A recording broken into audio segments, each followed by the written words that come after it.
Okay, welcome back guys. ठीक है, तो इस वाली वीडियो में हम जो है बेसोफिल के बारे में जानेंगे हम। ठीक है, और इससे पहले वाली वीडियो में हम ऑलरेडी जो है इयोसिनोफिल और न्यूट्रोफिल के बारे में हम जो है देख चुके हैं। ठीक है ना।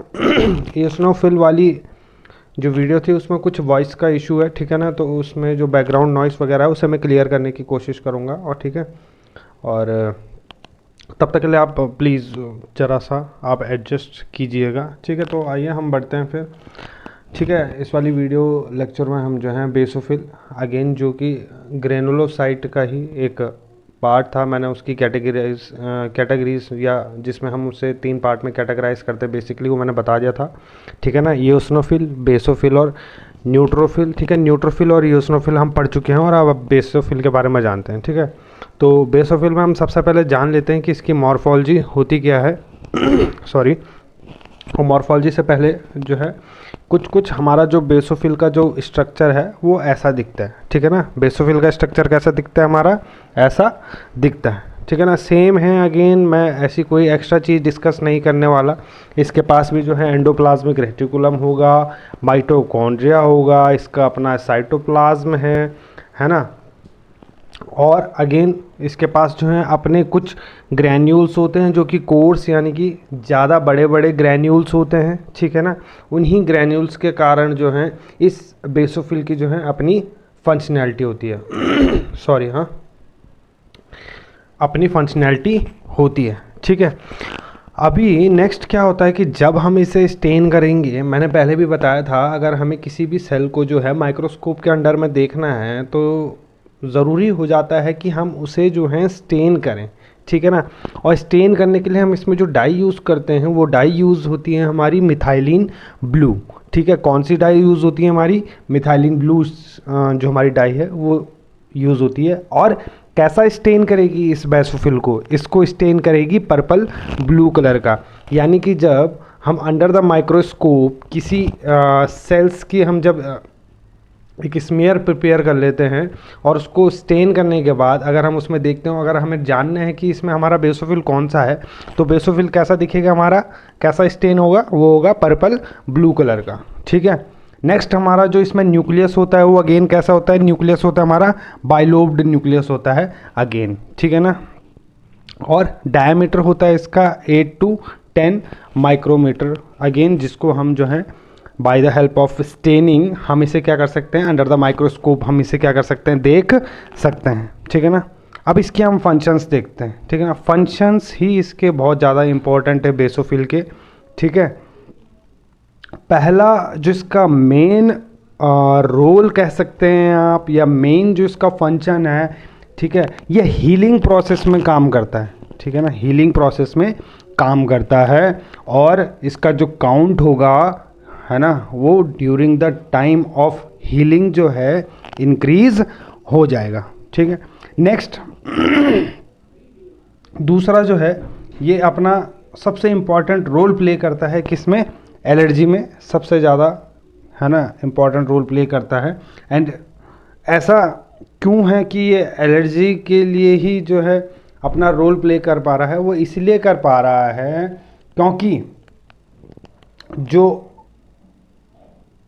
हमारा बेसोफिल है, ठीक है ना, जो हमारा बेसोफिल है बेसिकली, इसके पास क्या है, कुछ रिसेप्टर्स हैं आईजीई के लिए। ठीक है ना, आईजीई एंटीबॉडी के लिए इस बेसोफिल के पास कुछ रिसेप्टर्स होते हैं, जिन रिसेप्टर्स की मदद से ये आईजीई आते हैं और इन रिसेप्टर्स पे चिपक जाते हैं, और आगे जो पाथवे उन्हें फॉलोअप करना होता है वो फॉलोअप करते हैं। ठीक है, और उसको फॉलो अप करने के बाद जो है बॉडी में certain type of reactions carry out होती हैं, as a result of which हमें कुछ सिम्टम्स देखने को मिलते हैं, जैसे रनी नोज है ना, tears in eyes, reddishness of eyes. ठीक है ना, एंड ऑल्सो द कफिंग। ठीक है, नेक्स्ट इसके और भी अलग फंक्शंस हैं, और ये फंक्शंस जो एग्जीक्यूट करता है ये अपना है ना कुछ स्पेशल सब्सटेंस रिलीज करता है अपने ग्रैन्यूल्स से। ठीक है ना, अपने ग्रैन्यूल से, मैंने ऊपर बताया भी था कि इसके जो हैं अपने ग्रैन्यूल्स होते हैं ठीक है ना। और यही ग्रेन्यूल्स जो हैं कुछ स्पेशल सब्सटेंसेस रिलीज़ करते हैं जिनकी वजह से इसकी फंक्शनैलिटी है बेसिकली, ठीक है ना। देखते हैं कि हम कौन कौन से वो सब्सटेंस है जो ये रिलीज़ करता है। पहला तो है इसमें हिपेरिन, ठीक है ना। हिपेरिन हम सब ने सुन रखा है। हिपेरिन जो है हमारी बॉडी में एक नेचुरल एंटीकोआगुलेंट है, और ये एंटीकोआगुलेंट जो है हमारी बॉडी में अंदर इंट्रावेस्कुलरली उसमें जो है अननेसेसरी क्लॉटिंग होने से रोकता है। अपार्ट फ्रॉम दैट, यानी कि apart from heparin other factors are also there which prevent clotting inside the intravasculars. ये हमारी जितने भी हमारी वेसल्स, मेन वेसल्स जो हमारी बॉडी में काम कर रही हैं, कैरियर हैं जो कि ब्लड की, ठीक है ना। आई होप आपको इतना समझ आ गया होगा। बाकी हिपेरिन पे हम कभी लेटर ऑन जो है काफ़ी डिटेल में हम डिस्कस कर लेंगे। नेक्स्ट जो ये रिलीज़ करते हैं substances from their granules, these are histamine, bradykinin and serotonin, ठीक है। तो इन तीनों का जो मेजर फंक्शन है, ये क्या करते हैं, एक्यूट हाइपर सेंसिटिविटी रिएक्शंस में जो है अपना रोल प्ले करते हैं, and also in destruction of micro organism, ठीक है ना। एक्यूट हाइपर सेंसिटिविटी में तो प्रोड्यूस हो ही रहे हैं, पर जो माइक्रो ऑर्गेनिज्म जब अगर डिस्ट्रॉय होना हो तो वहाँ पे भी ये प्रोड्यूस हो रहे हैं, ठीक है ना। तो एक्यूट हाइपर सेंसिटिविटी क्या होता है? एक्यूट हाइपर सेंसिटिविटी मतलब एक तरीके से जो है एक अचानक से जो रिएक्शन हो जाता है, और ये रिएक्शन यानी कि बॉडी जो है हाइपरली रिएक्ट करने लगती हैं अगेंस्ट किसके? अब ये कुछ भी हो सकता है ये सब्सटेंस, चाहे तो कोई एलर्जन हो सकता है, एलर्जन में हमारे पॉलन ग्रेन्स आते हैं, ठीक है ना। मेडिकेशंस हो सकती हैं, या मेडिसिन्स में प्रेजेंट कुछ बायोएक्टिव कंपाउंड हो सकते हैं, या केमिकल सॉल्ट्स हो सकते हैं, कुछ भी XYZ हो सकता है जिसके अगेंस्ट क्या पता हमारी बॉडी जो है रिएक्ट कर जाए, ठीक है। नेक्स्ट आता है हमारा प्रोटीएजेस एंड माइलोपेरोक्सीडेजेस।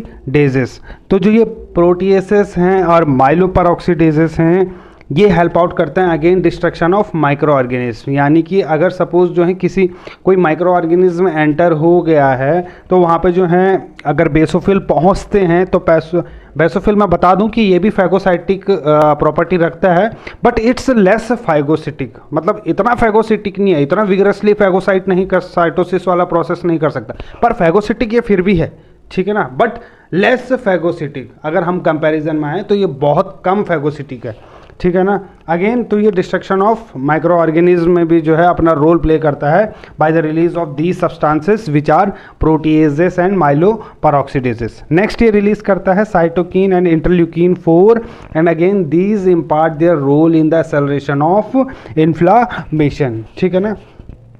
तो अब आ जाते हैं हम इसके डिसऑर्डर्स पे। डिसऑर्डर्स क्या क्या हैं? मेजरली जो इससे डिसऑर्डर होने वाले हैं, देखो डिसऑर्डर हमारी बॉडी में अगर हमें सिंपल वे में जानना है तो डिसऑर्डर जो है दो ही कारण से हो सकता है, या तो उस ऐसी कंडीशन जिसमें बेसोफिल्स इंक्रीज हो जाएं, या तो बेसोफिल्स जो हैं डिक्रीज हो जाएं।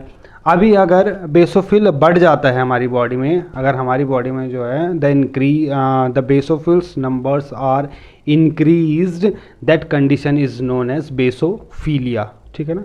When the concentration of these basophil cells are increased in our body, that condition is known as basophilia and it is an disorder, ठीक है ना। आई होप आपको इतना समझ आ गया।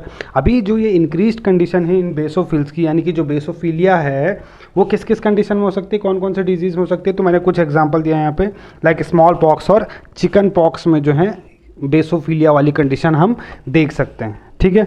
नेक्स्ट हमारा बेसोपीनिया। बेसोपीनिया मीन्स कि decreased concentration of these basophils. तो अभी ये कैसे कैसे डिक्रीज हो सकते हैं?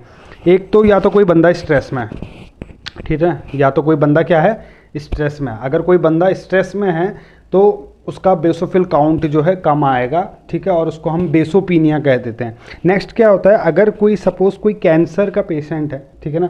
कैंसर क्या होता है?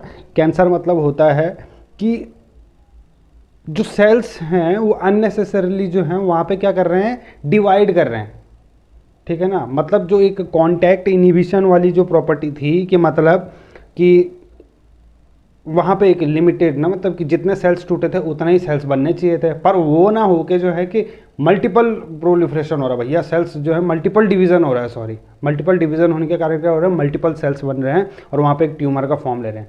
इसी को हम कैंसर कहते हैं, ठीक है। उसके लिए भी हम अलग वीडियो देख लेंगे एक और, ठीक है।